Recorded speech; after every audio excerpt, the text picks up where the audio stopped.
Vivam! O meu nome é Marta Lourenço e sou a diretora do Museu Nacional de História Natural e da Ciência da Universidade de Lisboa.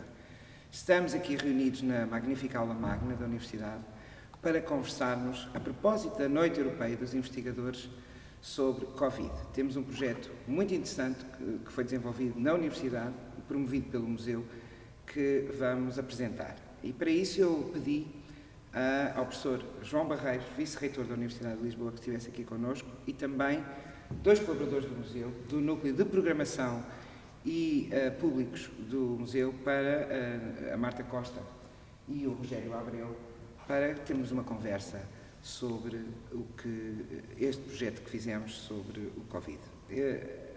Convém perceber que uma das funções mais importantes dos museus, e é uma que nem sempre é valorizada, às vezes fica para trás, é de documentar para as gerações de hoje e da amanhã aquilo que é o presente. E sendo o Museu Nacional de História Natural e da Ciência um museu científico, é o maior do país, de resto, e sendo um museu com muito orgulho da Universidade de Lisboa, não podia ignorar, não podíamos ficar de braços completamente cruzados para a questão do Covid. E desde o início, desde março, quando se dá, enfim, a transformação que todos nós conhecemos, o museu esteve atento, ouviu a Universidade. A Universidade, em pouco tempo, adaptou-se completamente e nós começámos imediatamente a pensar como é que podíamos documentar e interpretar e trazer essas vozes, essas experiências, essas vivências do Covid na Universidade de Lisboa. E talvez para nos introduzir, que foi uma pessoa que foi mentora, acompanhou muito este projeto desde o princípio, também porque tem um papel muito importante, transversal a toda a Universidade, nesta adaptação e adequação da Universidade ao Covid, que foi o professor João Barreiros, foi a pessoa que nós pensámos logo que não podia deixar de dar o testemunho nesta conversa. Portanto, como é que nós começamos, como é que a Universidade se adapta, como é que aquele dia 11 de março, não é? Nós viramos as vidas todas do avesso, dos alunos, dos funcionários, dos professores, de toda a gente, como é que nós demos a volta a isto e até hoje, quer dizer, porque ainda hoje continua, como é que foi esse, assim, em linhas, traços rápidos, como é que foi esse percurso na Universidade? Bom dia a todos. É um projeto muito interessante esta proposta que o Museu desenvolve neste momento, retratar um tempo presente em vez de retratar um passado. É uma ideia muito, muito interessante e acho que é uma função essencial. A Universidade fez o que a Marta Lourenço já referiu, fez um processo de adaptação e tentou que esse processo de adaptação fosse inteligente, como lhe compete, porque é uma universidade, porque tem a obrigação de usar a inteligência e penso que foi isso que tentámos fazer e, de certa maneira, conseguimos. A principal transformação que este processo de adaptação devido ao Covid trouxe à Universidade foi a necessidade de proceder a uma adaptação das rotinas daquilo que são as funções essenciais da Universidade. E a mais afetada imediatamente pelo número de pessoas envolvidas, pela duração, pela importância social que tem, é o ensino e a formação. E, portanto, diria que o impacto maior do Covid na Universidade foi a adaptação necessária no que diz respeito ao ensino. Apercebemos de várias coisas. Por exemplo, que tínhamos tecnologia e recursos para poder fazer uma adaptação quase instantânea. Claro. Percebemos que tínhamos know-how para conseguir utilizar recursos técnicos e tecnológicos que nos permitissem não ter um grande sobressalto na passagem de um modo de formação presencial, que sempre foi típico das universidades e que aqui existia quase a 100%, para um modo que foi totalmente à distância. A Universidade de Lisboa foi a primeira universidade a entrar em confinamento no que diz respeito às atividades letivas presenciais. Até antes do governo. Antes do governo. Aliás, fomos criticados por termos feito essa entrada, essa antecipação, que na verdade decorre de uma análise muito fria feita com os diretores das nossas escolas, com a equipa reitoral, e que sugeriu ao reitor a antecipação de medidas de isolamento social e de afastamento social, que só poderiam ser alcançadas se houvesse uma redução da componente presencial da atividade formativa. Foi isso que foi feito. Não foi totalmente automático, não tínhamos todos os recursos, nomeadamente recursos de plataformas, recursos de soluções de comunicação para os professores poderem usar. Não tínhamos professores habilitados a fazer formação deste modo. Tiveram que aprender, tiveram que transformar as suas aulas presenciais preparadas para existirem em cenário de palco presencial, num cenário virtual. Mas sim, conseguimos fazer isso e conseguimos fazer isso com um sucesso muito grande. Porquê? Porque todos os inquéritos que foram feitos aos estudantes no final do primeiro semestre, e o primeiro semestre foi muito afetado por um isolamento muito grande dentro da atividade formativa na universidade, mostraram que esse desafio foi ultrapassado com sucesso. Muitos professores ultrapassaram-se. E, portanto, isso foi a parte mais importante. Por outro lado, os alunos tiveram que fazer eles próprios uma adaptação. Há modos diferentes de estudar nesta forma, os espaços não são os mesmos, os grupos de trabalho não operam, é tudo feito à distância. Mas eu quase que diria que era mais natural esperar uma adaptação positiva dos estudantes do que dos professores. Pois. Porque os estudantes lidam, têm 20 anos, e os professores têm 50. Pois. E esta é que é a questão. Como é que uma geração acima dos 50 anos procede a uma adaptação desta intensidade neste tempo em que tudo está confinado? E numa duração, um período, não é? Tem uma semana para adaptar-se, foi a meio do semestre. Sem interrupção. Foi contínua a adaptação. Claro, melhorou depressa e o final do semestre correu bem. Claro, há aqui aspectos que são mais críticos, como o problema do cuidado que é posto na avaliação. A avaliação, nós continuamos a manter a ideia de que a avaliação deve ser presencial, porque de ter um título da universidade, um grau concedido pela universidade, é uma enorme responsabilidade. Claro. E para muitas profissões é a principal mais-valia de toda a formação. Claro. E, portanto, temos que ser muito zelosos O na qualidade. não é? Exatamente. E temos que manter uma qualidade muito elevada naquilo que é a validação dos nossos licenciados, dos mestres e dos doutores, porque é essa qualidade que é o valor acrescentado que a universidade lhes deu. Mas essa foi a vertente mais forte, não é? Mas depois a universidade mexeu-se logo imenso. Mexeu-se em muitos outros domínios. Nos testes, no serviço à sociedade. Mexeu-se em muitos serviços. As universidades têm 3 grandes funções, não é? Formar pessoas, mais e melhor, fazer investigação e prestar e transferir essa informação, esse conhecimento para a universidade. E, portanto, atuámos nos 3 domínios. A universidade manteve e, aliás, redirecionou muito do trabalho de investigação feito em muitos laboratórios e em centros de investigação para a questão da pandemia, em todas as dimensões, não apenas naquelas que são mais óbvias, como a medicina, ou a farmácia, ou a química, ou a bioquímica, ou a biologia, mas também em áreas, por exemplo, como as ciências humanas e sociais. Sim, a psicologia. Há muitos estudos feitos, muita investigação feita, muitos projetos candidatos a financiamento nacional e internacional, baseados num redirecionamento científico de núcleos de investigação dentro da universidade, quer sejam laboratórios, quer sejam gabinetes ou departamentos, quer sejam centros. Isso correu muito bem. E, além disso, ainda houve também a questão da política de testes, não é? A política de testes é mais recente. É mais recente, não foi logo em março. É mais recente. Não, a testagem começou a ser idealizada em março, programada em março, e depois decorreu em abril, maio e junho. Aliás, chegou ao princípio de junho, meio de junho. O que é que se pretendeu? Há um momento em que a universidade percebe que o retorno a uma vida mais normal, com atividades presenciais, obrigaria a um cuidado adicional de testagem. E, portanto, montou um programa de testagem dos seus profissionais, em primeiro lugar, os mais expostos, aqueles que têm mais ligação ao público, aqueles que têm mais fatores de risco, pela sua função, pela profissão, pelo seu desempenho, mas também extensível a estudantes. E, nesse caso, desenvolveu um projeto de investigação muito interessante, com a colaboração dos principais laboratórios desta área na universidade, que são o Laboratório da Faculdade de Ciências, dirigido pelo Ricardo Dias, da Faculdade de Farmácia, dirigido pelo João Gonçalves, do IMM, da Maria Mota,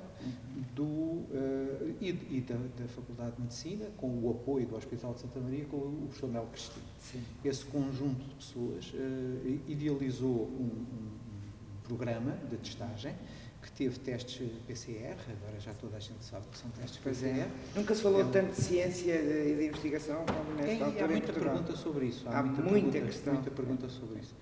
E, portanto, desenvolvemos um programa de testagem, PCR, e um programa de testes serológicos, também ao mesmo tempo. Portanto, nós fomos dos primeiros, porque como estamos em contacto com o público, fizemos todos, o museu beneficiou. Mas ao mesmo tempo que o professor João Barreiro estava preocupado com esta questão dos testes e tudo, até porque foi a reitoria como entidade, no fundo, chapéu, não é, de toda a universidade que se ocupou disso, também houve esta vontade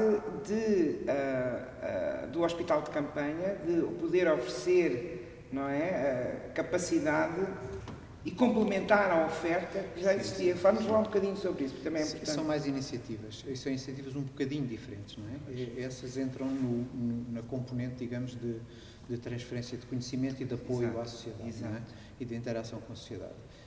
Mas antes de chegar a esse ponto, queria só referir que no domínio da produção de conhecimento, o conhecimento não é apenas aquele que resulta em projetos de investigação, mas é aquele que resulta depois em transferência líquida de conhecimento aplicado. Claro. E há muitos investigadores nossos ligados ao desenvolvimento de soluções clínicas, de soluções para o problema que temos.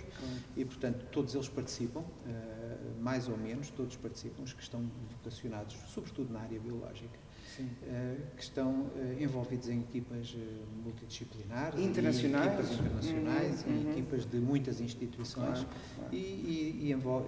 Estamos a falar de quê? Tratamentos? Estamos a falar de vacinação, estamos a falar de tratamento, estamos a falar de diagnóstico, estamos a falar de condições ambientais, por exemplo, que é uma coisa que toda a gente percebe. O ar que respiramos é o meio de transporte do vírus, o principal meio de transporte do vírus, portanto importa saber como é que se trata esse ar e quais são as zonas e as condições de maior risco. Já agora a Universidade tomou várias medidas também de contenção e de limitação de fatores de risco, baseados em informação científica sobre fenómenos e processos de transmissão e de circulação de ar, que nem sempre são bem percebidos pela população. Dou um exemplo. Nós fechámos balneários. Não porque os balneários não sejam essenciais à atividade do estádio universitário, à prática física e desportiva das pessoas, mas porque os balneários, pelo uso contínuo de água quente, produzem aerossóis que trazem um risco acrescido de transporte do problema para outros utilizadores.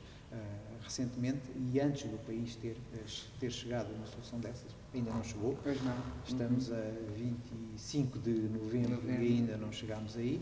Outros países já chegaram. A Alemanha, por exemplo, que está com 450 ou 470 mortes e alarmada com 470 mortes, nós estamos com a roda de 70, 80 mortes dia.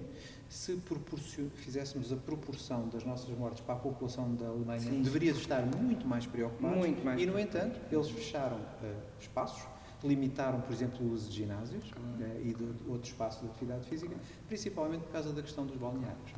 É o que eu digo, nunca se falou tanto de ciência e é preciso perceber isto, a diferença entre o número relativo, a percentagem por 100 mil habitantes, os números, os valores absolutos, as questões da aplicada, investigação aplicada, o que é certo, o que é errado, e perceber que a ciência nem sempre é um conjunto de respostas, mas é, e neste caso em particular isso é muito evidente, um conjunto de perguntas que se vão fazendo, tentando responder, não é? E é isso que faz a investigação. Isso é que é um processo. É verdade. E se tudo fosse perfeito, a própria decisão política era baseada nessa informação, ou pelo menos na informação mais atual. Vê-se, percebe-se pelo esforço que diversos organismos, o Governo, o Presidente da República e muitas outras instituições fazem de auscultar os produtores de ciência, os detentores de algum conhecimento, não é?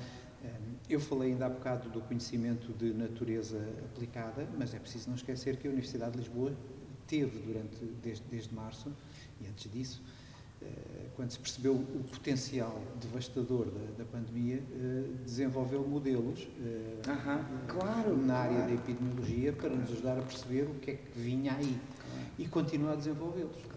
Na Faculdade de Ciências, no Instituto Superior Técnico, noutras escolas nossas, que se tentam posicionar com melhor e mais atualizada informação para ajudar a tomar grandes decisões.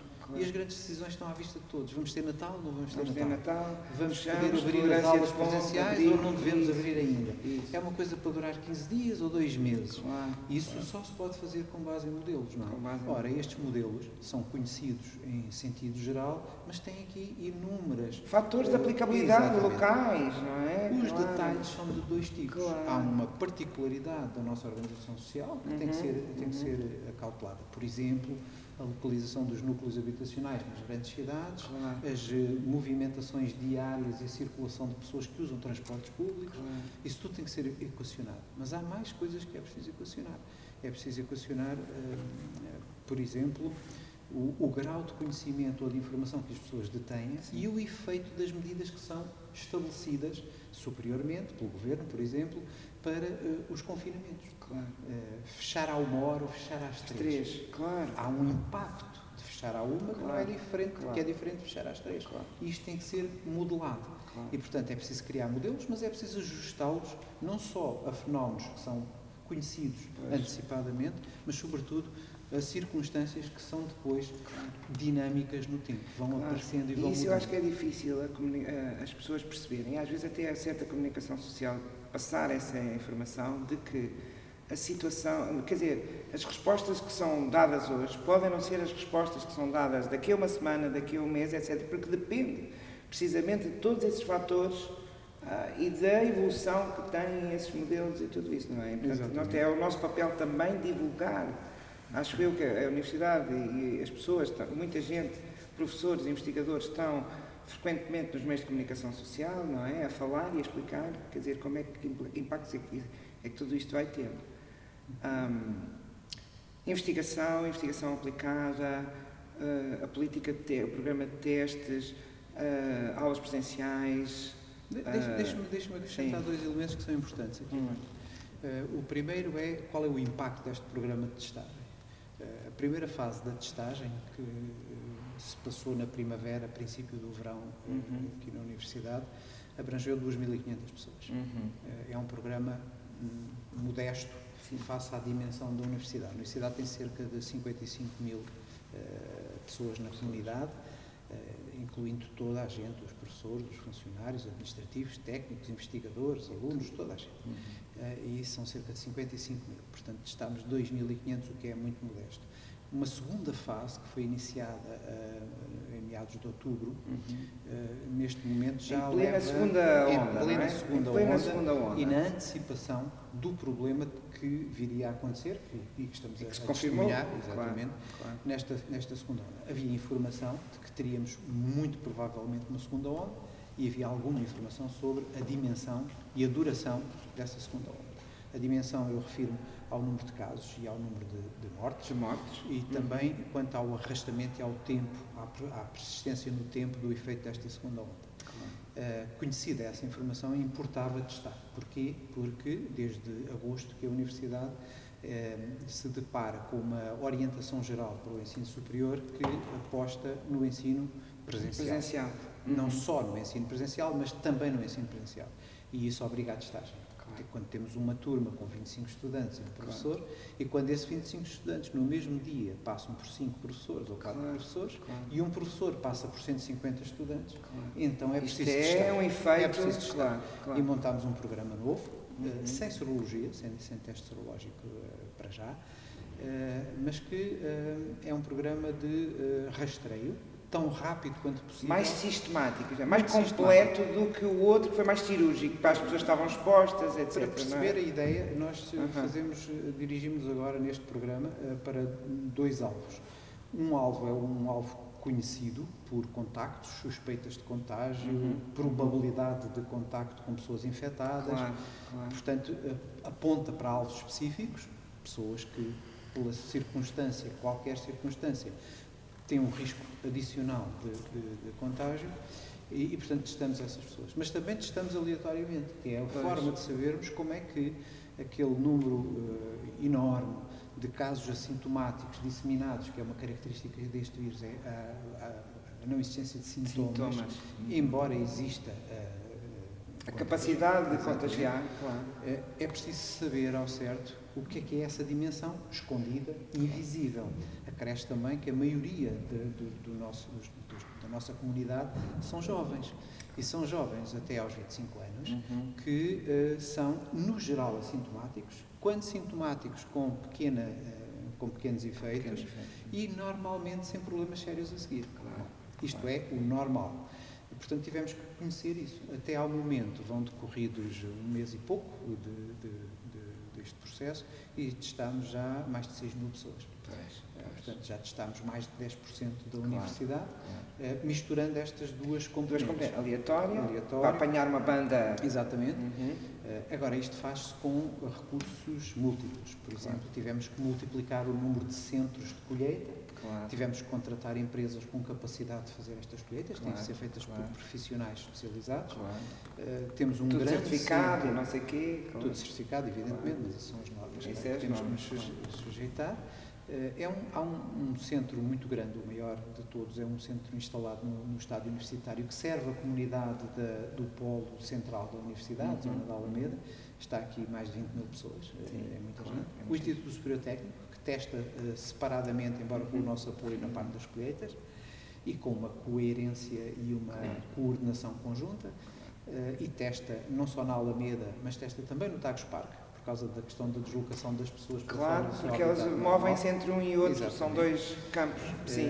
Testamos no Polo da Ajuda, onde está uma comunidade de mais de 10 mil pessoas. E, portanto, está a Faculdade de Arquitetura, a Faculdade de Medicina Veterinária, o ISCSP e Agronomia. Para quem não sabe, e Agronomia. Exatamente. Portanto, são 4 escolas de dimensão muito considerável e, portanto, há uma grande comunidade que é preciso testar lá. Portanto, temos também um posto de colheita e testagem na ajuda. E temos ainda 3 escolas mais periféricas, ou mais isoladas, fora destes 2 grandes polos, que são a Faculdade de Belas Artes no Chiado, no centro da cidade, a Faculdade de Motricidade Humana em Oeiras, no Estádio Nacional, e o Instituto Superior de Economia e Gestão no Queilas.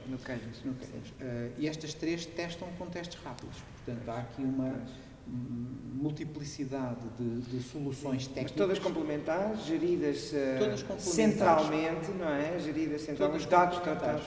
Por exemplo, um caso positivo em teste rápido é retestado em PCR num outro laboratório. E esta articulação que tem sido muito bem apoiada pelos nossos especialistas da Universidade, que dão os melhores conselhos possível ao reitor, tem corrido bem e há uma aceitação grande. Os diretores das escolas já fizeram notar várias vezes que assim se vê que existe universidade, que é uma coisa muito curiosa. É porque a universidade é um infinito de expertise, não é? Existe sempre pessoas que possam, seja qual for os problemas. A universidade, teoricamente, podia atacar, do ponto de vista teórico, e às vezes até aplicado, qualquer problema, grande problema. Aliás, é isso que se faz. É essa a ideia da universidade. É essa a ideia. É progredir, a fazer avançar. É por isso que elas existem. É a única vantagem de serem grandes. Exato. É reunir a escala. Terem pessoas com multiplicidades de formação e ter capacidade de juntá-las para resolver problemas novos, não é? E é isso que é a grande vantagem das universidades, se poderem debruçar também sobre isto. É uma posição diferente dos laboratórios que têm que produzir vacinas ou outras soluções ou medicamentos, porque nós não as produzimos diretamente, mas conseguimos encontrar conhecimento de muitas áreas que, quando se junta, traz qualquer coisa de novo. Isto é o valor da universidade. É um valor incrível. Para encerrar esta parte e passar qual é o papel do museu nisto tudo, não é? Que eles estão ansiosos por...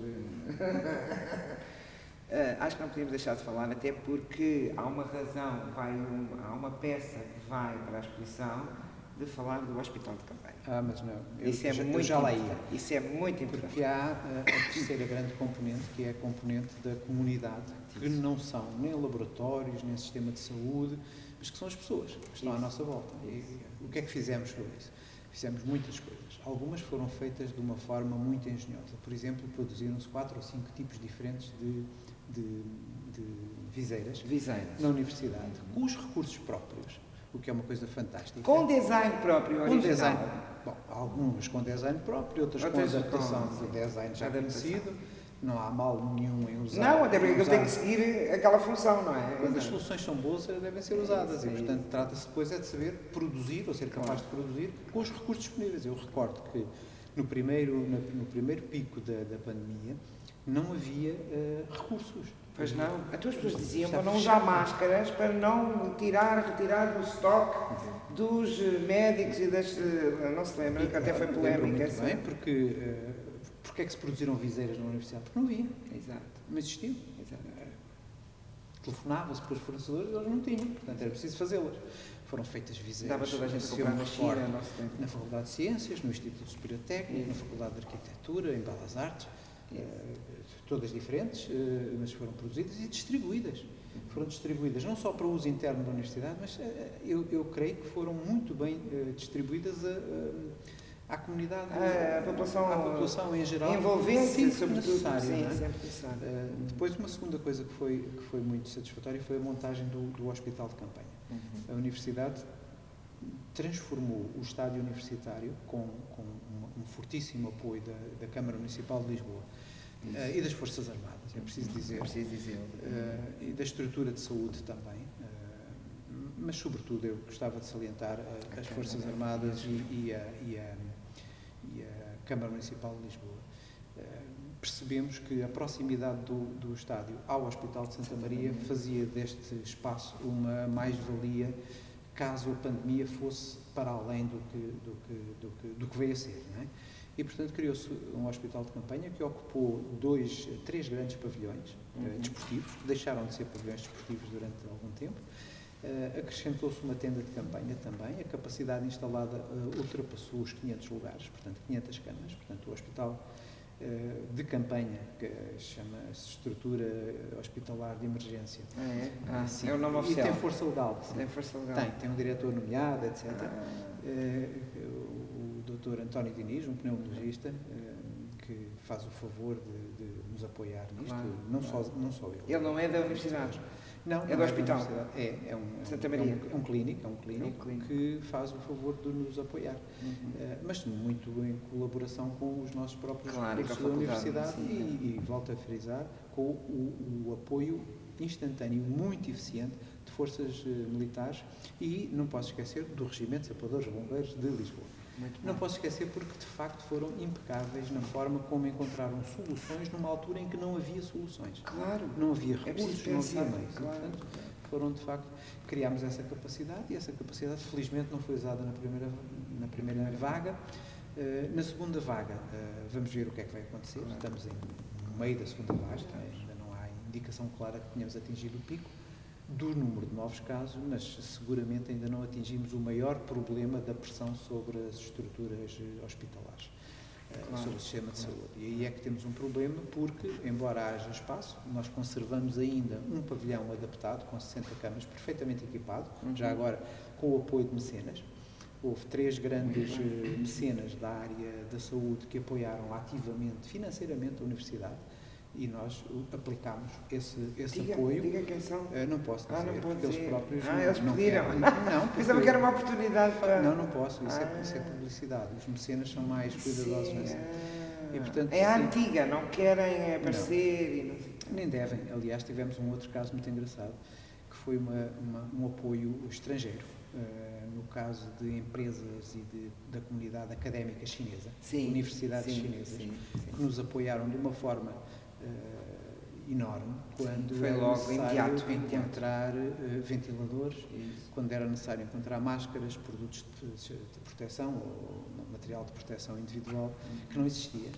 E recebemos os fatos de proteção, as máscaras em quantidades monumentais, e sempre com uma particularidade. No momento da entrega, eles não marcaram presença. Ou seja, fazem a dádiva, mas não querem retorno de imagem, tal como nós estamos habituados a ver isso. Aliás, eu nunca me canso de referir que a comunidade chinesa em Lisboa, através do seu presidente, o Sr. Choi, quem muito agradeço, apoiou a Universidade de um dia para o outro em tudo o que era necessário para montar um hospital de campanha. E quando digo de um dia para o outro, é literalmente da noite de um dia para amanhã. Mas é o quê? Lençóis, almofadas? É tudo. Lençóis, almofadas, máscaras, material de proteção, álcool gel, álcool, tudo. Incrível. Tudo. E, portanto, tivemos sempre um grande apoio da comunidade, de todos os setores, Muitas coisas fizemos nós. Por exemplo, transformámos álcool do museu, já agora, Marta, muito obrigado, é verdade, que estava destinado a conservar peixes e que foi transformado em álcool gel. Da nossa coleção líquida.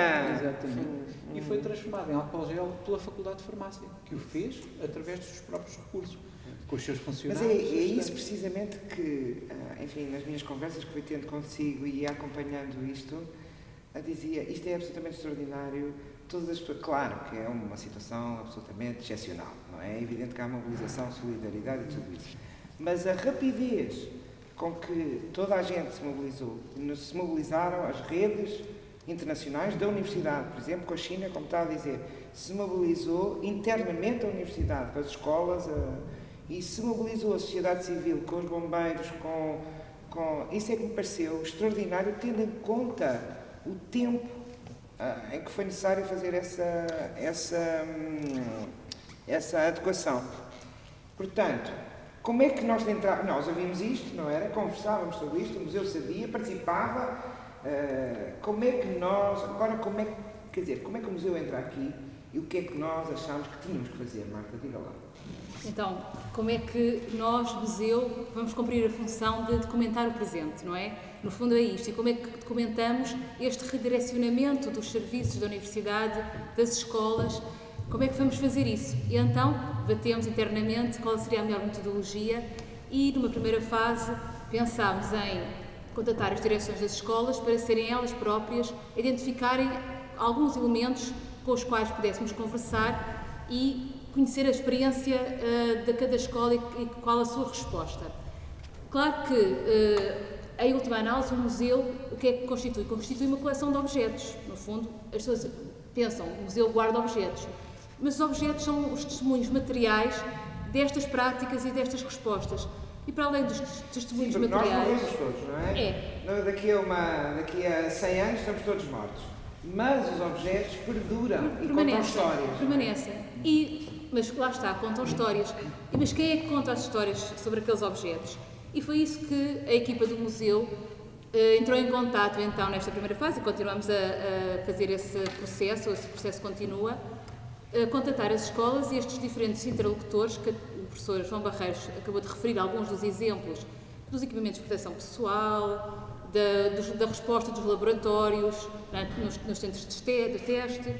E então contatámos, numa primeira fase, estamos a contatar esses interlocutores e fazemos o registro na primeira pessoa, de quem esteve na linha da frente, no fundo, a produzir estes objetos, muitas vezes até usando meios caseiros.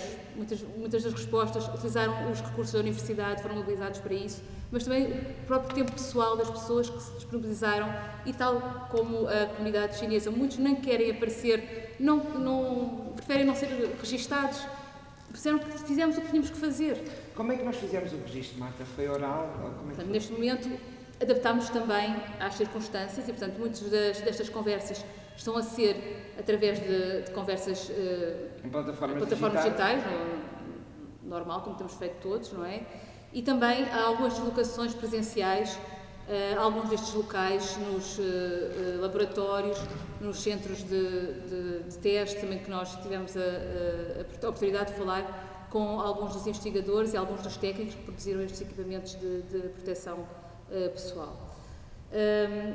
Numa segunda fase, o que nós queremos constituir, portanto, para além... recolheram, desculpe interromper, registros orais, entrevistas, recolheram fotografias, recolheram documentos, websites, não é? Tudo, fizeram uma... No fundo, o objeto não vem sozinho, portanto, o objeto vem com o testemunho oral, portanto, com a parte da memória oral, da vivência da pessoa, como é que fez aquele objeto, como é que o utilizou, vem também com toda a documentação associada que nos permite, daqui a uns anos, documentar e conhecer o que é que aconteceu nestes 6 meses, que agora já não são 6 meses, já estamos a prolongar.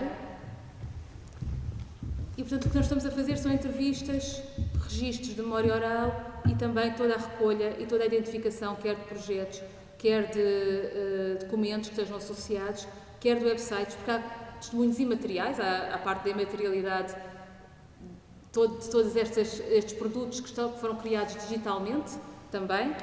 E, portanto, estamos a fazer esse registro e... Dê lá 2 exemplos ou 3 que tivessem assim particularmente emocionado, tocado, achado interessante, dê lá 1 ou 2.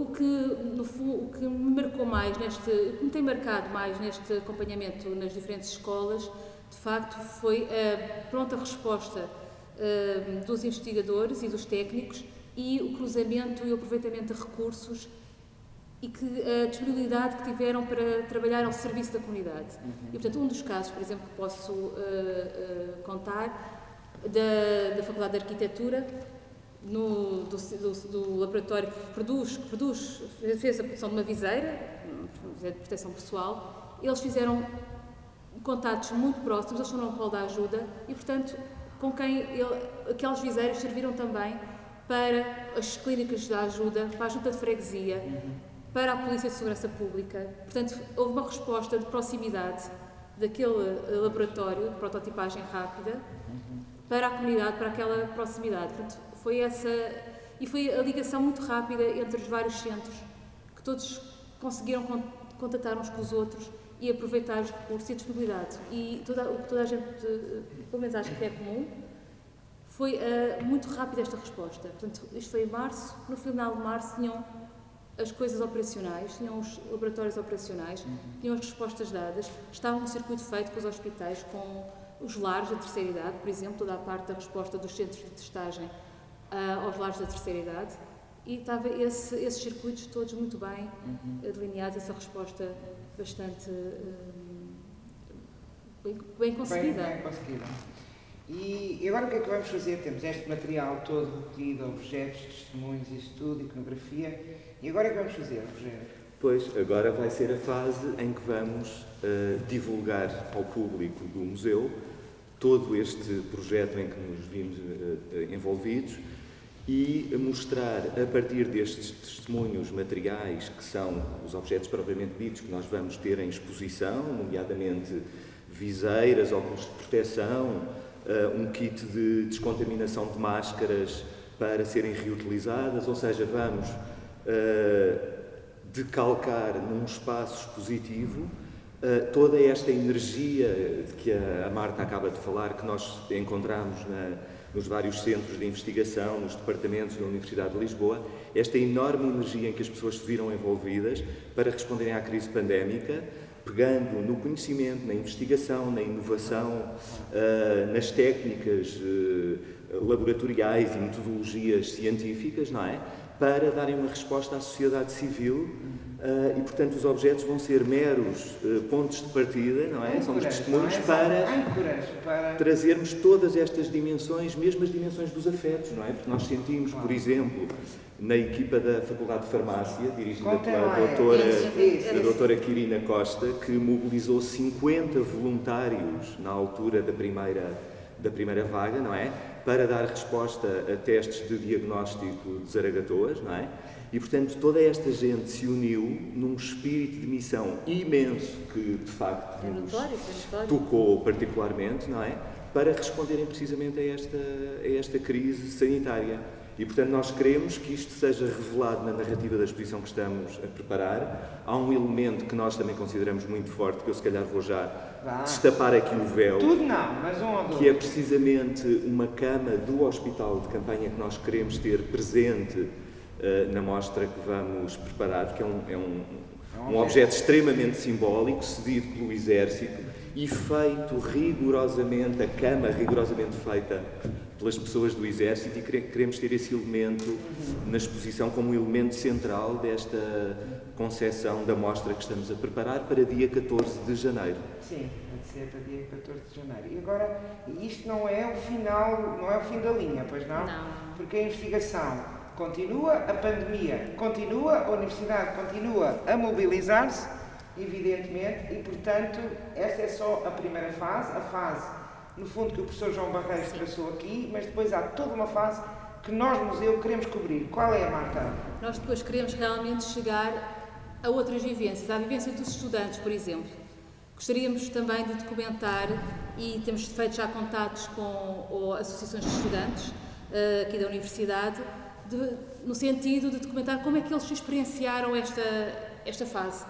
O professor João Barreiros falou que já foram feitos inquéritos, mas nós gostaríamos de ouvir em primeira mão, na primeira pessoa, como é que os estudantes se adaptaram, o que é que eles fizeram, como é que se mobilizaram. Muitos são voluntários também nestes centros de testagem e, portanto, essa será uma segunda fase e este processo é um processo contínuo, claro. Vamos continuar.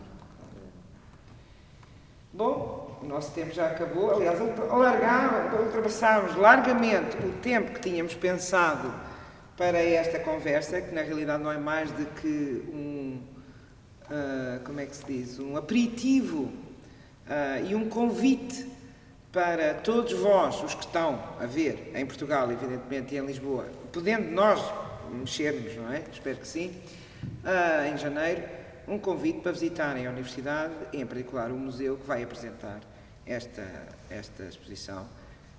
Nós nunca conseguimos um bom título para a exposição, desde sempre chamámos Collecting Covid Lisboa, sempre foi na nossa cabeça o projeto, e é esse que vai ser o título da exposição, porque achamos que já está de tal maneira, a gente já não consegue arrancar da nossa. Portanto, Collecting Covid Lisboa estará patente na primeira fase, como explicámos em janeiro, e evidentemente também tem uma componente muito forte digital, porque todos estes recursos nós vamos disponibilizar para além das pessoas que vão ver a exposição.